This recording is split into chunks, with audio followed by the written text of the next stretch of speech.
TV, आपकी आवाज।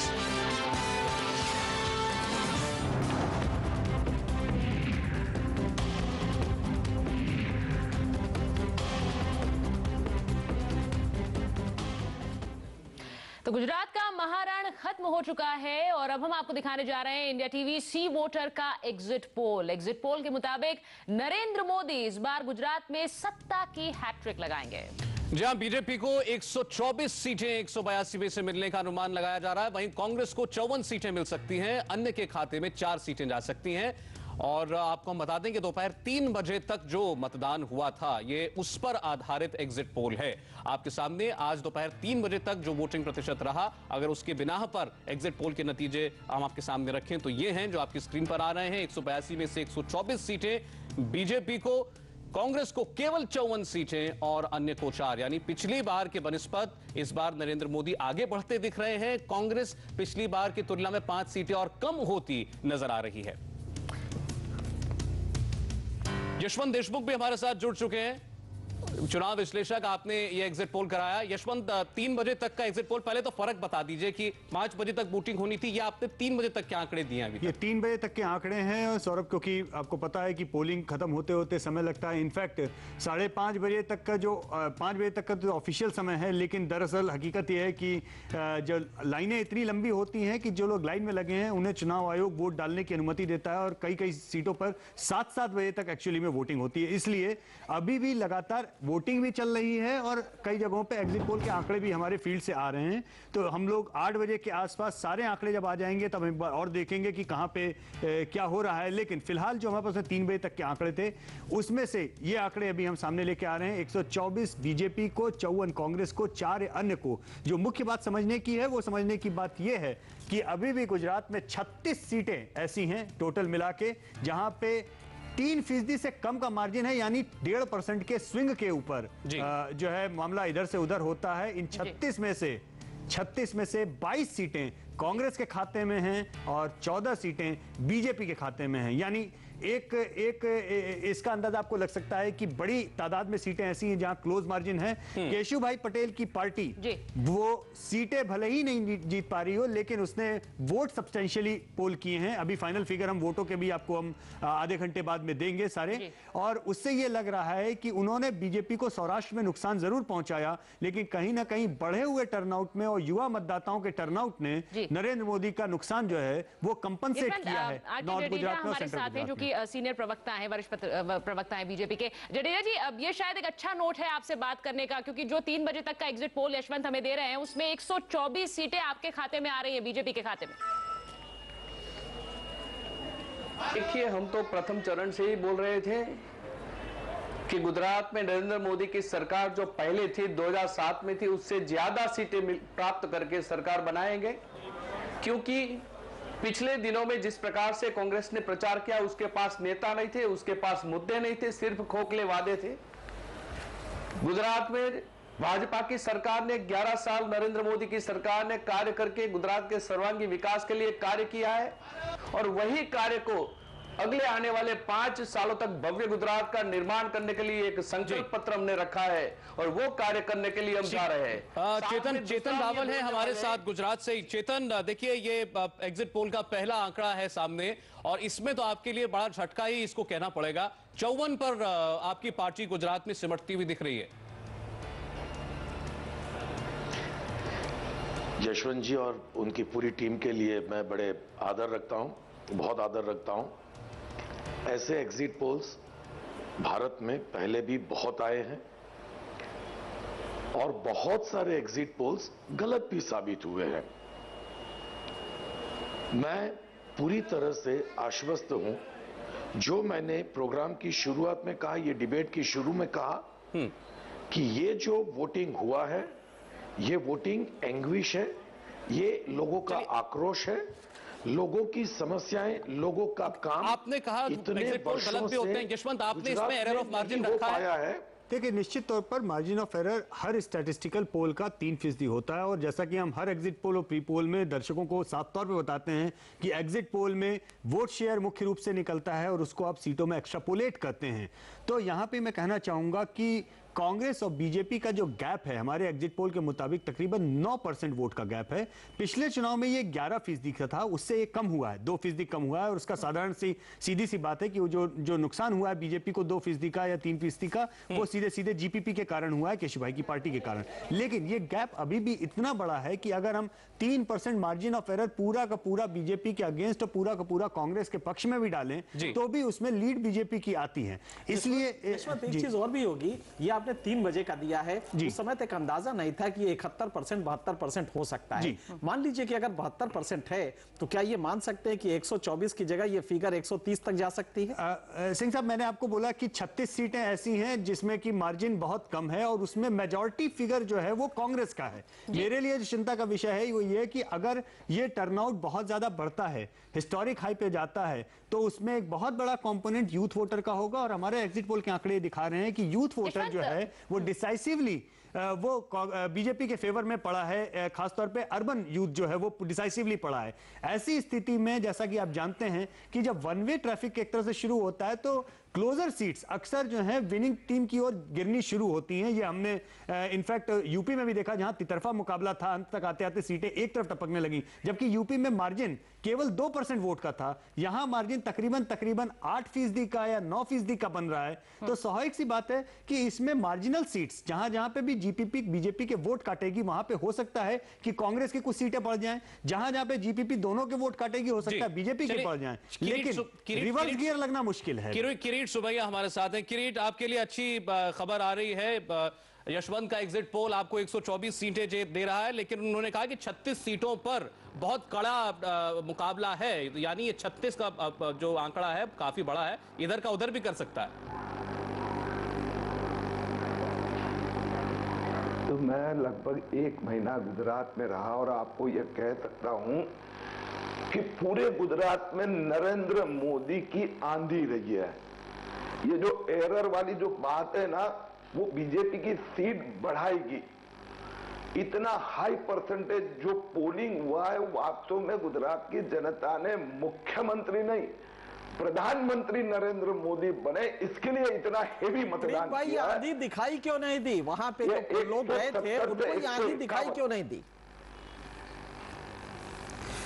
चलिए, मैं इसका जवाब किरीट भाई आपसे बाद में लेता हूं। सवाल यह है कि मतदान यह बता रहा है कि लहर है, किसके पक्ष में किसके विपक्ष में, यह तो 20 तारीख को पता चलेगा। लेकिन इस लहर की हवा या इसकी आवाज क्यों चुनाव प्रचार में, क्यों लोगों के बीच इससे पहले सुनाई नहीं दी, ये एक्सपर्ट्स के लिए भी सोचने की बात है।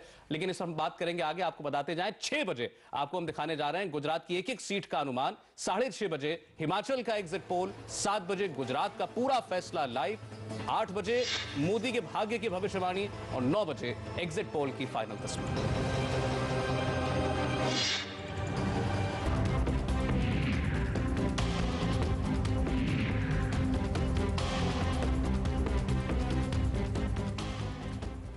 तो इंडिया टीवी और सी वोटर के एग्जिट पोल की जो तस्वीर दोपहर 3 बजे तक सामने आई है, उसमें 124 सीटें बीजेपी के खाते में जाती हुई दिख रही हैं। वहीं कांग्रेस को 54 सीटों से संतुष्ट करना पड़ेगा। ये 3 बजे तक के एग्जिट पोल की तस्वीरें हैं जो अभी सामने आई हैं, और अन्य के खाते में 4 सीटें जाएंगी। दोपहर 3 बजे तक का एग्जिट पोल है, ये आपको एक बार फिर बता दें। और अशोक जी, जो आंकड़े अभी तक सामने आए हैं, कहीं ना कहीं ये बात तो सामने आ रही है कि एक बार फिर पूरे फोर्स के साथ नरेंद्र मोदी शायद राज्य में वापसी करेंगे, लेकिन ये कद पिछली बार के मुकाबले और बढ़ा होगा। सवाल ये है कि यदि जो पोल परसेंटेज आ रहा है पहले फेज का जो जिस हिसाब से गया और सेकंड फेज का फिर अभी ये 72 तक जाता नजर आ रहा है, 4 बजे तक का यदि 65 है, तो यदि इतना बड़ा वोटिंग परसेंटेज है तो एक लहर है। अब यदि ये लहर मोदी की है तो फिर 124 नहीं 140 पे जाकर रुकेगी, और यदि ये लहर मोदी की नहीं है, ये कहीं अंडर करंट है मोदी के खिलाफ, तो फिर ये 90 पे जाकर रुकेंगे मोदी साहब। ये 2 एक्सट्रीम पॉइंट मुझे इसमें दिखते हैं, क्योंकि मोदी की लहर है तो फिर मोदी के खिलाफ इतना अनरेस्ट भी नहीं होना चाहिए था सौराष्ट्र में। और यदि सौराष्ट्र का अनरेस्ट देखा जाए तो जो सेकंड फेज में जो माइनस सौराष्ट्र जो पोलिंग हो रहा है उसमें मोदी की लहर दिखती है। तो ये दोनों चीजें सामने जब आती है तो एक बहुत कंफ्यूजिंग सिनेरियो है। तो मोदी गेन करेंगे तो 124 नहीं 141 तक जाएंगे। चेतन रावल हमारे साथ हैं। रावल जी, शायद जिस 3D प्रचार की आप लोगों ने बहुत आलोचना की, वो शायद अपना रंग दिखा गया है इस प्रचार में। हम इस पर बात करेंगे, लेकिन एक थोड़ा सा ब्रेक पहले लेंगे।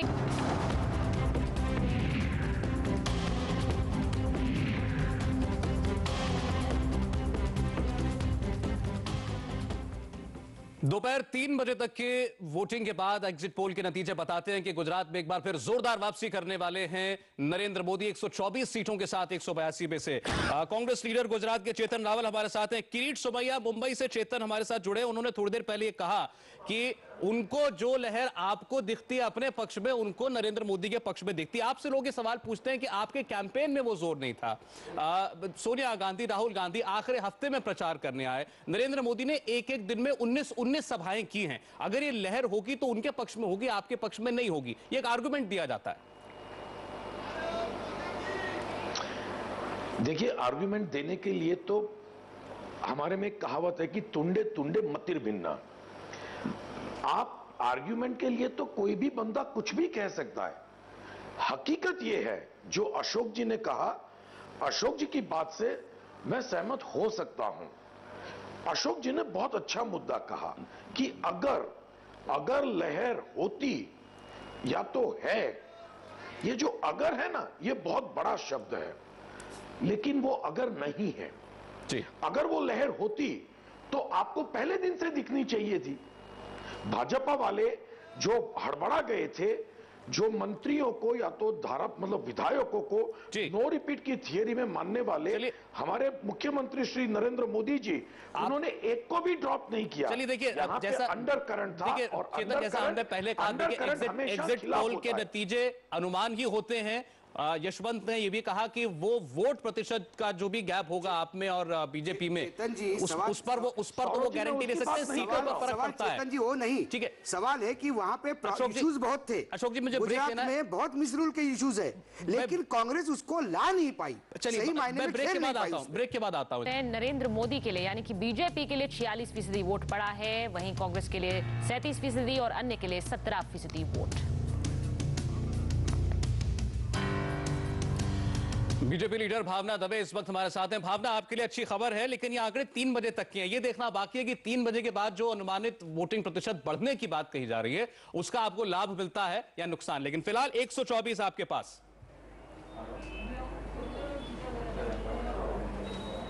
हेलो जी भावना जी। हाँ, सबसे पहले तो मैं आपको ये बताऊंगी कि हमारे आदरणीय मोदी जी सबका साथ सबका विकास मंत्र लेकर 11 साल में जो विकास किया है, उसके फलश्रुति के स्वरूप आज भारी मतदान हुआ है। ये सबसे पहली बार गुजरात के इतिहास में इतना भारी मतदान हुआ है, और वह भी भारतीय जनता पार्टी के पक्ष में हुआ है। जी यशवंत, ये जैसे हम दर्शकों को बार बार बता रहे हैं 3 बजे तक के आंकड़े हैं, पहले भी ये सवाल उठा था, 5 बजे अगर वोटिंग प्रतिशत और बढ़ जाता है आज के दिन के पूरे मतदान के बाद, उसके बाद आप कितना परिवर्तन इन आंकड़ों में देखते हैं? देखिए, बात परिवर्तन की नहीं है, वोट शेयर में बहुत ज्यादा अंतर नहीं होने वाला है, जो मैं आपको पहले भी बताने की कोशिश कर रहा हूं। जो आंकड़े लगातार बढ़ रहे हैं, ट्रेंड भी उसी वोट शेयर की ओर आ रहे हैं। जो अंतर पड़ेगा वो मार्जिनल सीट्स पे पड़ेगा, जहां पे हार जीत का बहुत अंतर है। ऐसी स्थिति में जब किसी एक तरफ बहुत ज्यादा गैप होता है और आंधी सी अगर हो, तो संभावना इस बात की होती है कि मार्जिनल सीट्स सारी की सारी उस तरफ चली जाएं। लेकिन गुजरात के केस में चूंकि जीपीपी या केशुभाई पटेल की मौजूदगी और रिबल कैंडिडेट्स की मौजूदगी एक एक्स फैक्टर है, जिसमें क्लोज सीट्स पे बहुत सारी जगहों पे हो सकता है कांग्रेस के वोट कम हो रहे हो, लेकिन भी उसके बावजूद कांग्रेस के लिए वो सीट निकल जाए। ये उलटबासियां भी होती है। लेकिन जो मुख्य बात है, मैं बार बार कहना चाहूंगा, आप वोट शेयर के आंकड़े देखिए, इसमें एक बहुत बड़ा हेल्दी गैप आपको दिखाई देगा, और ये गैप साधारण नहीं है। पिछली बार 11% का था, इस बार वो गैप कम हो रहा है 2%, लेकिन 9% का गैप मजाक नहीं होता। और ये गैप भी लगातार 5वें इलेक्शन में मेंटेन रखना ये भी अपने आप में मजाक बात नहीं है। सीटें 2-4 ऊपर नीचे प्रोजेक्शन में किसी के भी हो सकती हैं, मैं उसको उतना ज्यादा इंपॉर्टेंस नहीं देता, लेकिन इतना बड़ा गैप साधारणतः इरिवर्सिबल होता है। मुंबई से नगमा है। नगमा, आपने नरेंद्र मोदी के 3D प्रचार के खर्चे पर सवाल उठाया, लेकिन मुझे लग रहा है कि वो 3D प्रचार कहीं काम तो नहीं कर रहा है, क्योंकि जिस तरह के आंकड़े अभी तक के आ रहे हैं, हम बार बार कह रहे हैं 3 बजे तक के एग्जिट पोल है और इसमें बदलाव भी हो सकता है, लेकिन जो आंकड़े आ रहे हैं 124 बीजेपी के खाते में, आप लोगों को तो घाटा ही हो रहा है, 54 सीटें।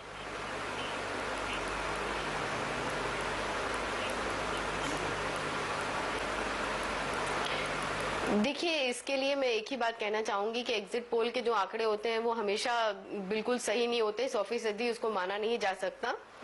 और आगे जो भी गुजरातियों ने एक बहुत बड़ा एक प्रसिद्ध मार्क किया है, जो गुजराती लोग हैं वो हर जगह देश में गए हैं, उन्होंने अपने लिए नाम किया है, लेकिन ये जो यंगस्टर्स ने उनको वोट दिया है, ये अर्बन जगह से वोट उन्हें ज्यादा मिले हैं। लेकिन जो रूरल लोग हैं, जो रूरल सफरिंग जो हो रही है, आज भी मैल न्यूट्रिशन के आप आंकड़े देखिए वहां पर गुजरात में बढ़ते जा रहे हैं। जो अगर सक्सेस हुआ है तो सिर्फ कोऑपरेट सेक्टर्स को हुआ है, गरीबों को घर नहीं मिले हैं, पानी नहीं मिले, और ये मुद्दे जो हैं वो असल मुद्दे हैं और सच्चे मुद्दे हैं, और इन पे हम हमेशा लड़ते जाएंगे और आगे भी लड़ते जाएंगे। नगमा जी, इसका मतलब कांग्रेस के राहुल गांधी गुजराती युवकों को लुभा नहीं पाए, ऐसा कोई प्रोग्राम नहीं दे पाए कि जो मोदी से हटके उनके फेवर में वोट करे। अच्छा, मैं चेतन अभी थोड़ी देर पहले भावना दवे ने कहा कि ये वोट श्री नरेंद्र मोदी जी के लिए है, गुजरात नरेंद्र मोदी के नाम पर बाहर निकला और नरेंद्र मोदी को वोट दिया। उनका कहना यह है कि और जो जसवंत भी कह रहे हैं 9% का वोट गैप, और अब इस वोट गैप पर वो पूरी गारंटी दे रहे हैं कि वोट गैप में बहुत बदलाव नहीं होगा। यशवंत जी के जो भी आंकड़े हैं, अगर वे सही निकलते हैं तो मैं उनको धन्यवाद कहूंगा और बड़े आदर के साथ कहूंगा, मतलब ये कहीं पर भी आप गलत मत समझिए।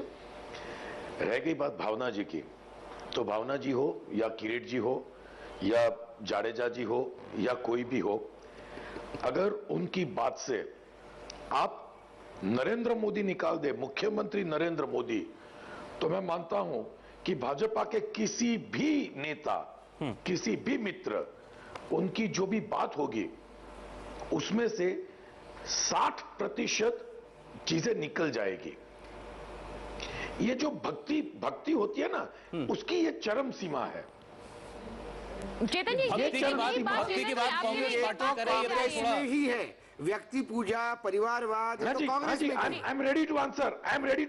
चेतन जी, बात I am ready to answer. ये बात कई बार उठी कि शायद नरेंद्र मोदी एक तरह की वन मैन आर्मी है बीजेपी के लिए गुजरात में, वैसा चेहरा आपके पास नहीं है, और इसीलिए जिस तरह की लोकप्रियता, तो नरेंद्र मोदी जी को 182 सीट पर लड़ लेना था। नहीं, चेतन जी वो टेक्निकली लड़ नहीं सकते। मेरा ये कहना है क्यों उनको हर जगह पर जा करके, कांग्रेस के पास वाघेला हर जगह पर जा करके आप लोगों के पास चेहरे की कमी की ये बात कही जा रही है। मुझे ऐसा लगता है चेतन जी, कांग्रेस के पास ये गलत बात है, ऐसी बात नहीं है। कांग्रेस ने बेमन से चुनाव क्यों लड़ा? अच्छा, चलिए भावना जी आप जवाब दे दीजिए। आप होकर लड़ सकती नहीं है। कांग्रेस के जितने नेता हैं उतने पक्ष है। वो तो बीजेपी में भी है भावना जी। अभी बीजेपी में यही पता नहीं संजय जोशी गुजरात में है कि नहीं है, संजय जोशी भाजपा में है कि नहीं है। आप वो आपके पॉलिटिकल पार्टी जहां होगी वहां ग्रुपिज्म होगा। मोदी, नरेंद्र भाई मोदी पूरी टीम लेकर काम करते हैं और सबका साथ लेकर काम करते हैं। वो ऐसा नहीं करते कि मैं अकेला करता हूं, पूरा भाजपा उनके साथ है और भाजपा से बाहर नरेंद्र भाई। क्यों हंस रहे हैं आप चेतन क्यों हंस रहे हैं? चुनाव में तो मोदी जी ही लड़े, 26 जगह तो मोदी जी दिखते थे। अडवाणी जी का तो फोटो उन्होंने नहीं दिया 3D से, आपकी बात किसी और का दिया। चेतन रावल हंस रहे हैं आपकी बात पर, क्यों चेतन? चेतन हंसेंगे क्योंकि आई एम वेरी सॉरी, मुझे माफ कीजिएगा। नहीं है भावना जी, प्लीज मुझे माफ कीजिए, लेकिन मैं अपने आप को कंट्रोल नहीं कर सकता हूं। व्यक्ति पूजा एक हद होती है। हम भी हमारे नेता का आदर करते हैं, जो अभी कुछ क्षण पहले आपने मेंशन किया। हम भी हमारी सोनिया जी का आदर करते हैं, हम भी हमारे राहुल जी का आदर करते हैं, हम भी हमारे मनमोहन सिंह जी का आदर करते हैं, चेतन जी, लेकिन वो रैशनल होता है, आपकी पार्टी एक रीजनेबल होता है। भैया वास्तव में अगर नरेंद्र भाई अपनी टीम को लेकर के चलते तो भावना जी, परिवार के यदि गुजरात में मोदी जी सबको साथ में लेके चलते तो खुद की ही फोटो 26 जगह दिखाने की क्या जरूरत थी? क्यों 3D प्रचार के माध्यम से उन्होंने अपने आप को प्रोजेक्ट किया? फोटो दिखाई देगी। भाजपा में एक से एक बड़े राष्ट्रीय नेता है, उनको करते हैं, के फोटो दिखाई देती है। सवाल मैं नहीं, कांग्रेस क्या करती है वो छोड़िए, अपन बीजेपी की बात करें। देखिए लेकिन अब मैं एक ब्रेक ले रहा हूं, लेकिन ये बड़ी दिलचस्प बात हुई कि भारतीय जनता पार्टी का सारा प्रचार कांग्रेस के खिलाफ व्यक्ति पूजा के लिए ही रहा है, और आज व्यक्ति पूजा के आरोप भारतीय जनता पार्टी के ऊपर कांग्रेस पार्टी की तरफ से लगाए जा रहे हैं। ये शायद गुजरात के अलावा किसी और राज्य में मुमकिन था नहीं। दिख रहा है बहुमत में पुरुष मतदाताओं ने कांग्रेस को वोट दिया है और बहुमत में महिला मतदाताओं ने बीजेपी को वोट दिया है, जिसके कारण लास्ट में आते आते बीजेपी मुकाबले में वापस आ गई है। दरअसल ये मुकाबले में आना नहीं चाहिए था। अगर कांग्रेस ने ठीक से मैनेज किया होता तो ये वन साइडेड होना चाहिए था। तो कांग्रेस कुछ जगहों पे जो लीड दिख रही है वो इसलिए क्योंकि बीजेपी की निचले हिमाचल में और अर्बन इलाकों में बड़ी लीड हो रही है, जिसके कारण वोट शेयर बढ़ रहा है। कांग्रेस कुछ ज्यादा सीटों पे छोटे मार्जिन से आगे चलती हुई दिख रही है, लेकिन यह मुकाबला पूरी तरह से खुला हुआ है। और दरअसल ये हिमाचल में, उत्तराखंड में जैसा हमने देखा था कि शुरुआत में कांग्रेस बहुत आगे थी और चुनाव आते आते पूरी लीड उन्होंने तरफ कर दी थी। पंजाब में हमने देखा कि उन्होंने जीत को उन्होंने हार में बदला, बड़े प्रयासों के, बड़ी कड़ी मेहनत करके हार में बदला। उसी तरह से हिमाचल में भी उन्होंने कोई कसर नहीं छोड़ी कि अपनी जीत को वो हार में तब्दील करें। अगर वो फिर भी जीत जाते हैं तो ये उनकी किस्मत होगी। जी, बीजेपी की वानी त्रिपाठी हमारे साथ जुड़ चुकी हैं।